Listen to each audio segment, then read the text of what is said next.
I'm Matthew. I live in 45 square feet, and these are the mechanics of my life in this space.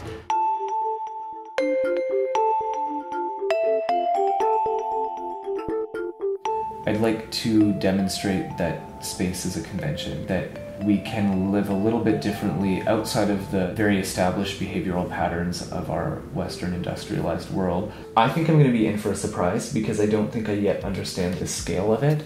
I don't even know where to start with deciding what to bring with me, what fits, and what do I need, and how does it fit into the framework of who I am, because I want my space to feel very much my own. I live in a city where the average rent is like $1,181 a month.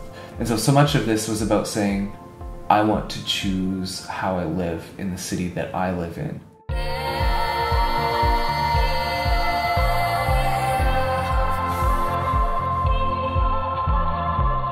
It's interesting living in a van because I have this opportunity to be very conscious about everything. I get to examine my life in its entirety in the context of this one small-scale space. In a real house, cooking meant checking my email, running downstairs to change the laundry. All of the normal things I do in a day have a new meaning. And even friends coming to visit say, oh, it's literally just a scaled-down version of the house you lived in.